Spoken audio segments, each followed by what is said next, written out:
Hey, what's up everybody? It's me, Brian, and today we're talking about salmon. Specifically, what salmon you should buy at the grocery store. There's a lot of options out there. There's sockeye, Chilean, farmed, fresh, frozen. I know you guys got a lot of questions about this, and I've got some answers, so let's get right into it.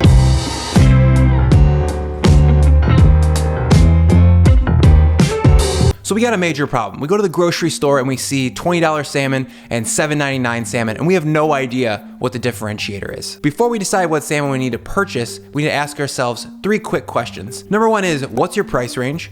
Number 2 is, what kind of flavors do you prefer? Do you like something wild or something mild? And then number 3 is, how environmentally conscious are you? Another thing you're probably wondering is, why is Brian qualified to talk to me about seafood? And I'm glad you asked. That's a good question. For about a year, I was a seafood specialist in between chef's jobs, and my job was to basically be the expert in the room on all things seafood. And I do want to mention before we get started that this is not a comprehensive list of all salmon available to you in the world. It's just a list of what I think is going to be the most widely available stuff for you to find at the grocery store. So the salmon we're going to be looking at today are Chilean farmed salmon, Norwegian farmed salmon, sockeye wild salmon, coho wild salmon, and pink wild salmon. So let's get into the first main differentiator here, which is farm salmon versus wild salmon. This is a basic one, but farm salmon are raised in captivity and fed a mostly vegetarian and fish meal diet by humans, and wild salmon are raised in open streams and oceans, and they eat whatever they can find, usually crustaceans, insects, and smaller fish. So guys, we're gonna start with farm salmon first, and before we get into specific origins and varieties, I'm gonna talk to some basic facts about farm salmon that we need to know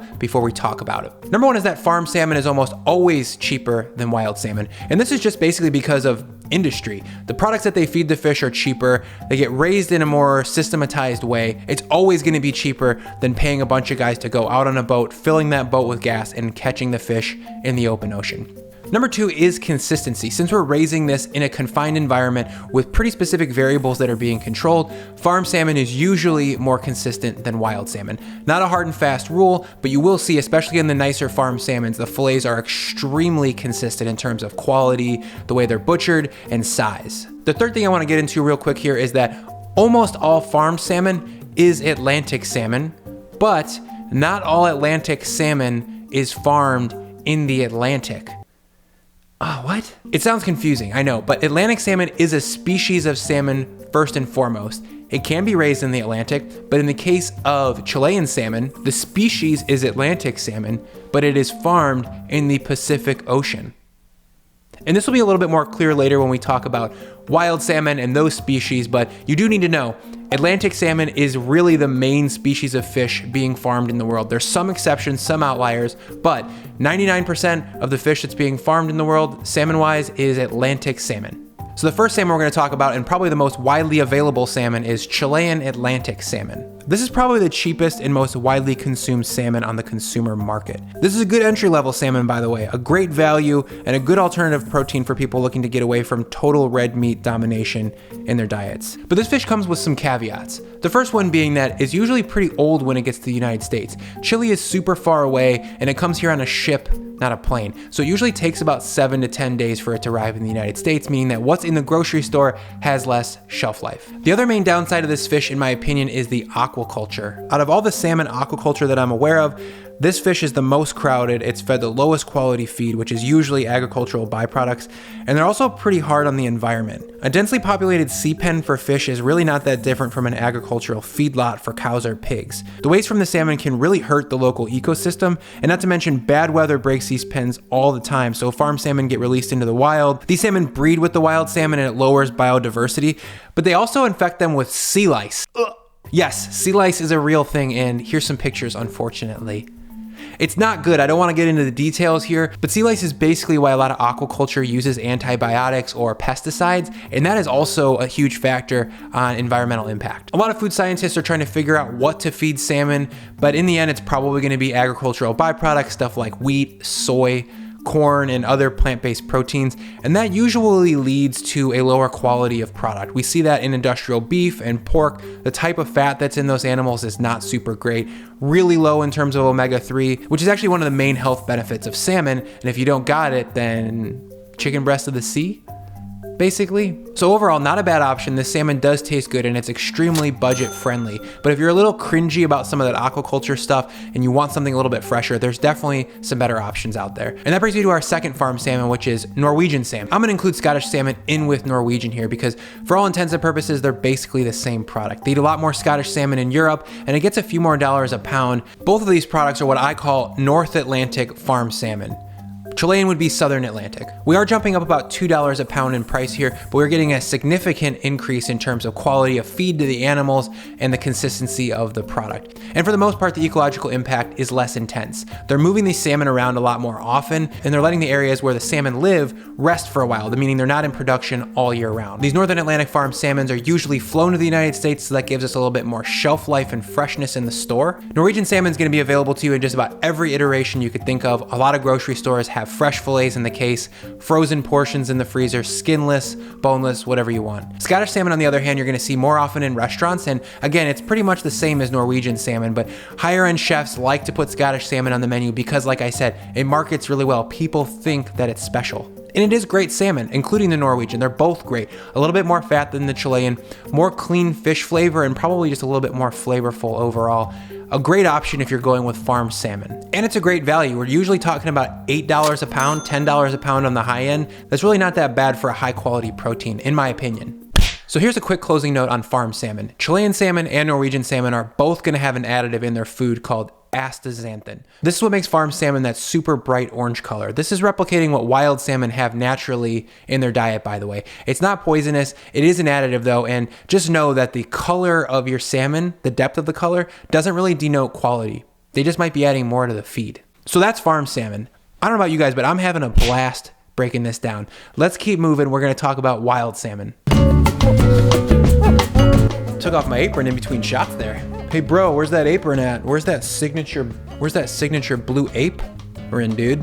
Okay, let's break down a couple facts about wild salmon here real quick. Number one is that wild salmon is pretty much unanimously understood as a very healthy food to eat. It's full of DHA and EPA omega-3 fatty acids, which all scientists pretty much unanimously agree is good for the human bod. Number two is that wild salmon is more flavorful than farm salmon. This isn't necessarily a good thing if you like the mild flavor of farm salmon. It's more like dark meat on a turkey or duck breast in comparison to like chicken breast, if I could make a comparison that I think is pretty accurate. The third thing is sustainability. For the first several hundred years of fishing in human history, they were total savages. They just pulled out whatever they could get out of the water. They invented the gill net and these deep ocean drag nets, and they could just get pretty much whatever. So there's still certain fisheries in the world that aren't really actively managed. In America, for the most part, they put in FIPs, which are fishery improvement projects, stuff like that, to make sure that these are actively managed fisheries so that people in the future have the salmon. Oh, and one last thing, guys, before we get started on the species here, is that all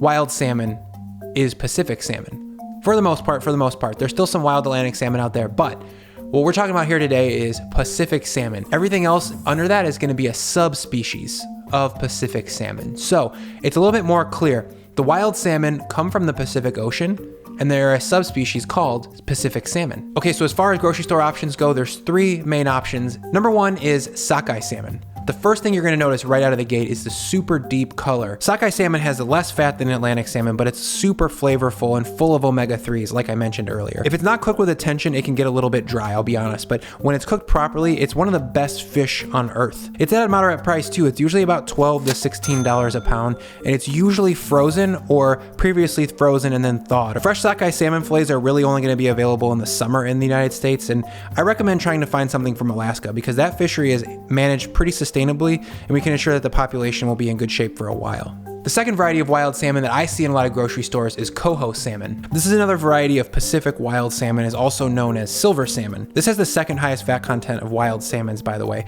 The Chinook salmon or the king salmon is kind of the king because of his high fat content, but I'm not talking about king salmon here today because it's not usually in grocery stores. It's usually about $25 a pound, and that's too pricey for your weeknight teriyaki salmon that all of us love. The flesh here has a nice deep orange color, and it's a little bit firmer than a sockeye salmon. And like I mentioned, the fat content is pretty high for a wild fish. Oh, the skin also crisps up super good. This is also moderately priced, anywhere from $12 to $16, usually in the freezer section in portions. So I highly recommend coho if you can find it because it is a great option from the Pacific. The last wild salmon on this list is pink salmon. And this is kind of a wild card. It's kind of the stepchild on this list. A lot of chefs and fishermen don't like it. It has a pretty low fat content and it doesn't necessarily taste a lot like salmon. It actually eats and tastes a lot more like trout, which in my opinion is a good thing. I love that. It's a smaller fish. It has really light pink flesh and the flake is going to be a lot similar to a small fish. Not like these giant flakes that you're going to see on the farm salmon, like a 5-pound fillet of Norwegian salmon. The flakes are like a half-inch thick. I think that's another reason why a lot of chefs and fishermen think it's of lower quality. So it's pretty different from what you're gonna see at the restaurant, but it's a very affordable fish. I got this stuff at Aldi for $4.99. And like I said, it does have great flavor. And I've turned this into some pretty fun stuff. I made a video early on this channel about smoked salmon and I used this Aldi $4.99 stuff and it was super delicious. I loved it. It tasted great. I loved it. The main thing to contend with here is quality. The first thing is that there's usually an additive to stuff like this called sodium tripolyphosphate, which isn't a huge deal. It's there to protect frozen seafood. It's on almost all shrimp that we eat, but some people don't like that. They want 100% salmon on the label, and I understand that. I've been there. But we eat a lot of this fish at home. It's super cheap. It goes great on salad. If you're not putting it on a plate to present it in a restaurant for 25 bucks, pink salmon, in my opinion, is worth a look. So when it comes to salmon, there's a lot of good options out there, more than ever. It kind of just depends on what your values are, how much you want to spend, and what kind of fish flavor you're looking for. In our house, we usually trend towards wild sockeye salmon or Norwegian salmon because in my opinion, they're probably the best bang for buck in terms of flavor. And you guys know me, I'm an omega-3s guy, so sockeye salmon's a pretty good option. So what type of salmon do you guys like? What's on rotation in your house? Let me know down in the comments down below. I'm actually pretty interested because Lauren and I eat a lot of salmon. It's a go-to staple on our weeknight meals. Okay, so before we get out of here, I just want to touch on frozen salmon real quick. I really could do a whole video on frozen seafood and I probably will touch on it in the future, but for this video, I just want to say I endorse frozen salmon. Most of the time it's going to be fresher than fresh salmon, meaning that it's frozen at the source right after it's killed, so it basically is going into the freezer with only a few hours of degradation on it, where fresh, like I said, coming from Chile could be 7 to 10 days. If it's coming from Europe and Norway, it could be 5 to 6 days when it gets to the United States. So if you want to get really, really crisp skin, like super crisp skin restaurant style, you are going to need probably to use fresh. And I'm not against fresh salmon. I really like it. I use it a lot at home, but it's not really that necessary. The price difference between the two is kind of negligible. If you can get a frozen portion for relatively the same price as a fresh fillet, the fresh portion is going to be a little bit more easy for you to deal with at home. You can pull it out of the freezer as you need, and the quality is there. Okay, I'll let you go. Let's get back. So I hope you guys enjoyed this deep dive on salmon from a dude who really likes salmon. If you like this content, please hit subscribe. Thank you for sticking around, and we'll see you next time. I'm a simple